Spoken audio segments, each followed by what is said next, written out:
Have you ever wondered what really shapes a man's behavior in love and in life? Well, today we're going to decode the psychological blueprint of male development. We're going to dig into the work of Alina Chamberlain to uncover this hidden architecture that's built in a man's earliest years. So, here's our game plan. We're going to trace this blueprint from the very beginning, that foundational bond with his mother, all the way through the trials of adolescence, and land on the complex structure of adult desire. Let's jump in. So, what really makes a man tick? Is it just nature, nurture, something else entirely? Well, the idea we're exploring today suggests the answer lies in a psychological blueprint that gets drafted way back in the earliest days of his life. And the core concept is pretty straightforward. A man's adult personality, everything from his emotional habits to how he approaches love, it isn't random. It's actually the result of a developmental plan. So to really understand the finished building, we have to go back and look at the original architectural plans from his childhood. And it all starts at the very beginning. We're talking about the critical first 5 years of a boy's life.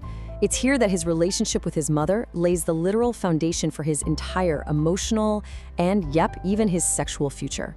Now, the big psychological goal at this stage is to achieve what's called wholeness. And this is so much more than just feeling loved. It's this deep-seated acceptance that every single part of him is natural and good, a feeling that is directly mirrored by his mother's unconditional acceptance of him. You see, this early experience creates a huge fork in the road. If a mother's acceptance is total, her son learns, deep down, to connect love with sexuality.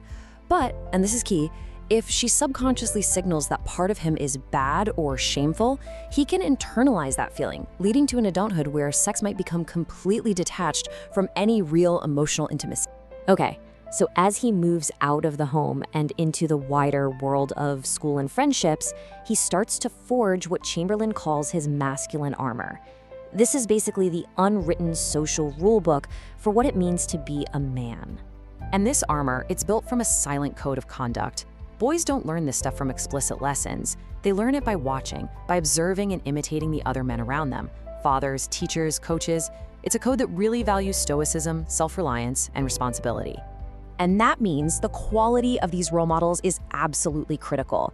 Without a positive figure to look up to, a boy might forge his armor from a really distorted version of masculinity.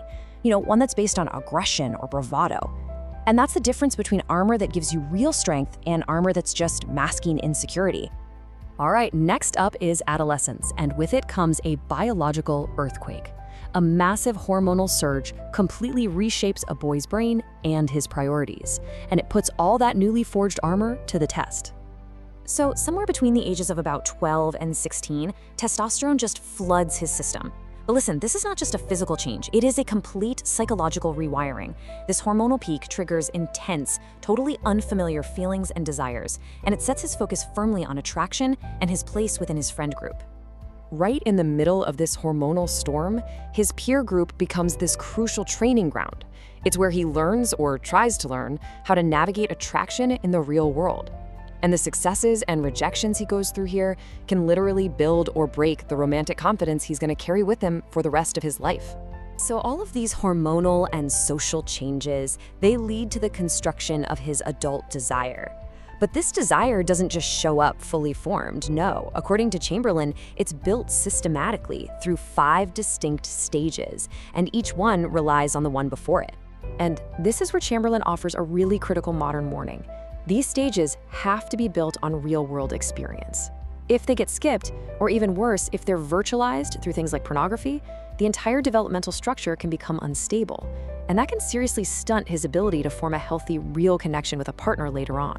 So look, the sequence here is non-negotiable. It has to start with a platonic, that innocent connection that builds crucial emotional safety. From there, it moves into the romantic, learning that real-world dance of courtship. Only then does the erotic phase really ignite, fueled by fantasy, that leads to the sexual stage of physical discovery.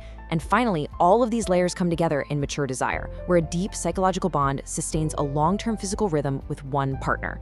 Each step is a foundation for the next. So, after all these stages, the foundation, the armor, the hormonal peak, and all those levels of desire, what does the finished blueprint actually look like? And this is really the key takeaway. Behaviors you might see in an adult man that seem confusing, maybe emotional distance, a fear of intimacy, or a total disconnect between sex and love, These are not just random personality quirks. They're often just echoes from this blueprint, pointing back to a stage that was maybe skipped or damaged or never properly built in the first place. Ultimately, this blueprint isn't just some abstract theory. It's a new lens. It's a way to look past the surface-level behaviors and see the underlying architecture that's there, which can offer a path toward empathy and a much deeper understanding. So the real question is, now that you've seen the plans, how does this blueprint change how you see the men in your world?